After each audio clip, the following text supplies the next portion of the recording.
New York Times is forced to report, and they try to spin it, but it's a good, it's reassuring, however mildly.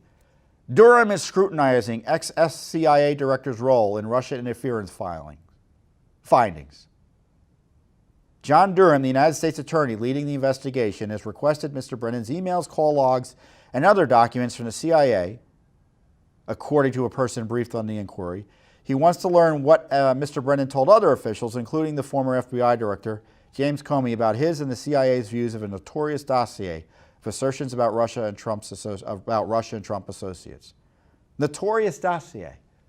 Glad to see the New York Times finally admitting the truth there.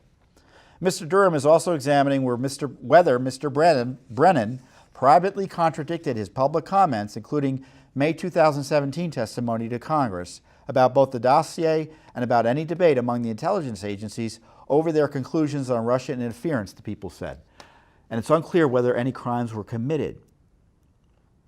Well, the New York Times says that, but I just read to you that Durham is investigating Brennan for perjury. Did you hear that?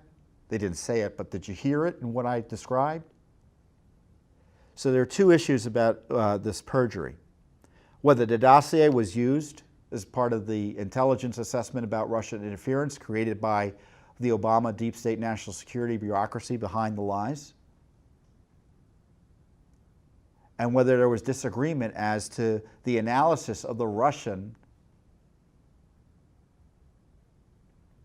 purpose of allegedly interfering in our campaigns. I've been saying something that I'm sure is going to be very controversial for the deep staters out there and the criminal left behind this dossier smear. You can't trust anything you've heard about Russia interference in our campaigns, in our elections. You can't trust it. That is not to say the Russians did not attempt to interfere in our elections, but you can't trust what the government has said about it, because the government's investigation and the people running the investigation of it have been corrupted or are corrupt. And to the degree the Trump administration's intelligence agencies have bought this, that's a dereliction of duty on their part. And specifically, Durham is concerned that Brennan said there was intelligence that Putin said he wanted to do this to help Trump. The NSA said they only had moderate confidence that that was the case. Why the difference? Why the distinction? Was Brennan trying to make a political point here? I suspect so. I encourage you to read the declassified intelligence assessment, and you will see that when it comes to the analysis of the reasons behind this alleged involvement in our campaigns, because it is alleged. It hasn't been proven or adjudicated in court. It's alleged. They suggest it was to help Trump, and it wasn't. And you look at the report itself, and you will see that they were trying also to help Hillary. And the analysis could very well be, to the degree the Russians were involving themselves at all, it was as much to cause disruption,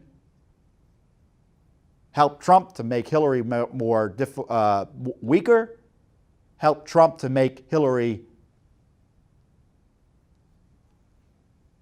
less sure if she won. The Russians didn't know Trump was going to win. I suspect President Trump didn't know he was going to win.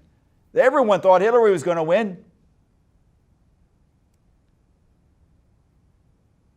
So the Russian interference in our campaigns could have all been designed to weaken Hillary Clinton as President of the United States.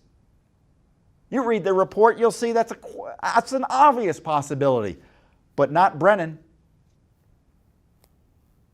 whose CIA was collaborating in this illegal effort to spy on Trump.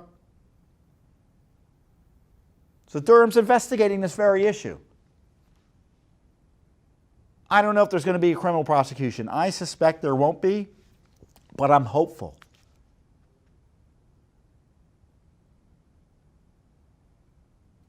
And in the meantime, Judicial Watch is investigating and suing and trying to get records to complete the public record on this, the worst corruption scandal in American history. And I'm glad they're doing some records. I want to see big grand juries operating. I want to see Brennan. I want news reports that Brennan had to go before a grand jury. Comey had to go before a grand jury. That's when you know something serious is going on. There's still time for them to do that. Giving them the benefit of the doubt, let's pretend that the OIG report needed to be out of the way before they could go full blown. Personally, I think that's an excuse, not a reason to delay criminal investigations. But this issue's been out there. Brennan's lies to Congress and manipulation of the process to smear Trump, then protect Hillary. And I'm glad to see that Durham is asking, according to the New York Times, the right questions. Of course, the New York Times says this is adding fuel to the fire. The Justice Department is pro-Trump. To the degree they're doing this, they're just competent. It's not pro-Trump. It's not pro-Trump at all. If it were pro-Trump, it would have been done 2 years ago. Frankly, the slow nature of this investigation suggests that the deep state is still throttling the rule of law and justice here. Thanks for tuning in. Be sure to subscribe to our YouTube channel to catch all the latest news from Judicial Watch.